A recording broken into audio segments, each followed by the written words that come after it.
Okay, this is the first podcast of Unit 2, Atomic Structure. So, we're going to be doing page 3 today, all the way from the top to the bottom.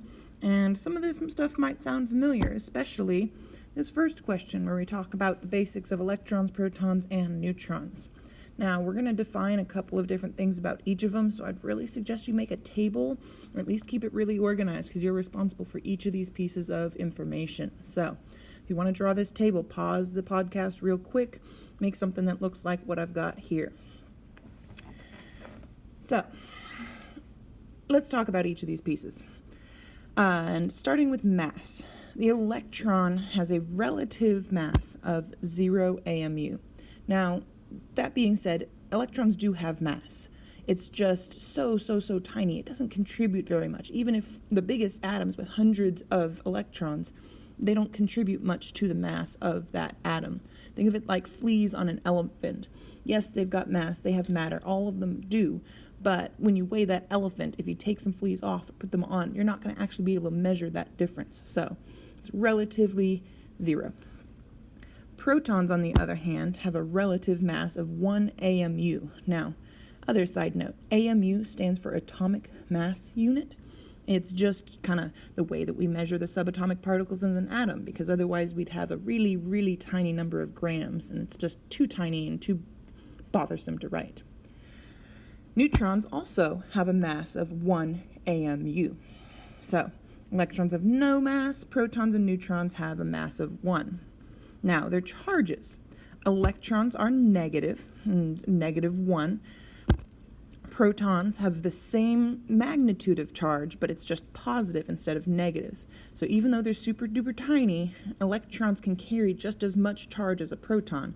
It's just the opposite charge. Now, neutrons have no charge. They're what we call neutral. So charge is 0. Now I'm going to go ahead and talk about location. Electrons are outside of the nucleus in what we call the electron cloud. Protons are inside the nucleus along with those neutrons. Now, sometimes we're going to write these words a whole lot this unit, and sometimes we just don't want to write the full name. So you are always welcome to use these symbols to represent these electrons, protons, and neutrons instead of writing the full word. And all that it is the first letter of the name with the little charge up there in kind of the exponent area. So E- is our electrons, P+ is our protons, and N0 is our neutrons. The more you write those, the more that those charges are going to stick in your head. You need to know those. So do it, practice it. It's a good habit, and it helps you write quicker.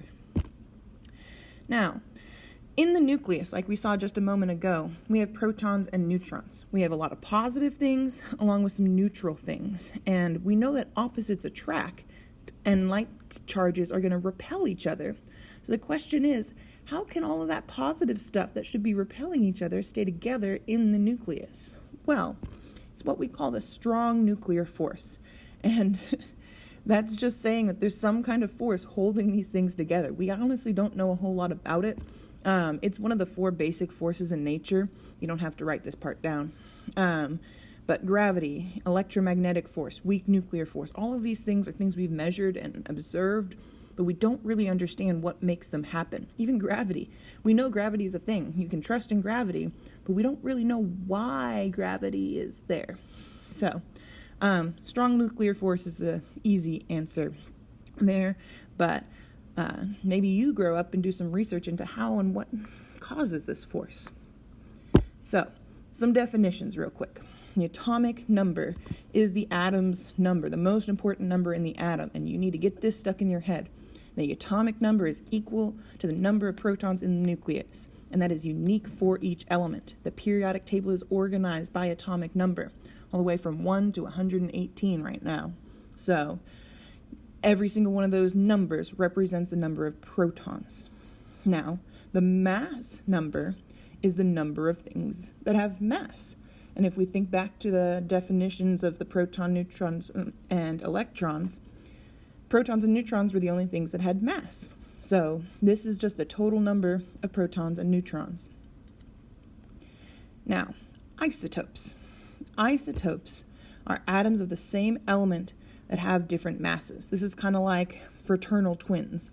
is they're kind of the same thing, but they're not 100%. They look a little different, and what's different is their masses. So if we break that down, atoms of the same element, that means to us is that they have the same number of protons if they are the same element. But if they have different masses, then going back to look at what adds to the mass, protons and neutrons. If it can't be the protons that are different, it must be the neutrons that are different. Don't actually cross those out, please. Ions are similar, but instead of having different masses, these are atoms of the same element that have different charges. So once again, same element means same protons, but if their charge is different, think about the things that have charge in my atom. Protons are positive, electrons are negative, neutrons don't have charge. They can't change the charge. So that must be the electrons changing that change the charge. We're going to spend a whole lot more time talking about ions in a later unit. I think our next unit actually is entirely about electrons and how they change and where they are in the atom. So we'll get there. But isotopes we're actually going to talk about right now. There's two different ways to represent different isotopes. Because we know they're out there, we need to be able to talk about these individual isotopes. So the nuclear symbol, and right in this box it already kind of shows you what the nuclear symbol is. The nuclear symbol starts off with the elements symbol, whatever that element symbol is on the periodic table. And then on the top left, we put the mass number of that specific atom and the atomic number on bottom. So, just as an example, I have these three examples. And we can use this information to figure out information about the atom. And you're going to have to do this later on, is take these nuclear symbols, tell me how many protons, neutrons, electrons you have, and take some protons, neutrons, electrons number, bring it back to write these symbols. So let's practice that real quick. If my first example is 4/2He, then I'm going to start by looking at this number down here. That is our atomic number. It's the most important, the foundation of the atom. So my protons in this atom of helium is 2. Now that top number, 4, is the mass number. So that's the protons plus the neutrons. So if I know I have 2 protons, then in this situation, I must also have 2 neutrons. So that 2 plus 2 equals 4. Some people consider this, and of course that just went away. Get that back. Some people almost look at this like a little mini math problem. Because if you're trying to figure out how many neutrons you have, you just do 4 minus 2, and that tells you your answer. So looking at this next one, 7/3 lithium, I have 3 protons and how many neutrons? What plus 3 gives me 7? It's going to be 4. Now let's go the opposite way. If my atom has 5 protons and 12 neutrons, then I know that my number of protons is going to go on the bottom. So that's 5. Protons plus neutrons is 17, so I'm putting that on top. Then I'm going to have to take a quick look at my periodic table and figure out that any atom that has 5 protons is going to be boron. So that is my nuclear symbol for that atom. Now the other way that we can depict isotopes and differentiate between them is using the hyphen notation. And this is super simple. It has the element's name, then a hyphen, or a dash, then the mass number. That's all that it is. So it's honestly simpler and shorter than the last one. If we take those exact same element symbols that we had just come up with together, at least those first two, I suppose, we can turn these into hyphen notation. So don't write these down yet. Let's write them in hyphen notation. So first, trying to find the element's name. What is He? He is helium. And what is the mass number? It is 4. So helium 4. Helium-4, that's our answer there. Li is lithium. My mass number is 7. So it's really easy to write the hyphen notation once you have the nuclear symbol. Let's go ahead and take this chlorine 35 and try and turn that into a nuclear symbol. And then I want you, in order to earn your stamp, to tell me how many protons and neutrons that we will have in here. So I know my chlorine is Cl, and that 35, as much as I want it to be my number of protons, it's not. That's my mass number. So that has to be my top number here. And I don't really know what should go on the bottom. Well, it says it's supposed to be the number of protons, but how am I supposed to just guess how many protons are in chlorine? You don't guess. You have to look at your periodic table. Find Cl on the periodic table, figure out what its atomic number is, and it's the number at the top of its square, and if we do that, it is 17. So even though it's a little bit more trouble to write out the nuclear symbol, it has more information and it's more useful to you. So I do want you to take a second and tell me how many protons and neutrons this atom has. I am going to be checking this to make sure that you earn your stamp today. And let's talk about one more thing before we go. Atoms. Atoms can be what's called neutral overall if the number of protons, which are positive, are equal to the number of electrons. I guess I have to write that in.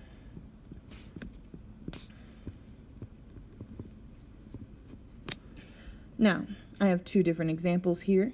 These are ions of each other. I've just written them in this nuclear symbol notation so you can see that in order for something to be neutral, there has to be nothing written up here on the right-hand side where the exponent usually goes around the symbol. That's the space for the element's charge. And if there's nothing there, then that means that it's neutral.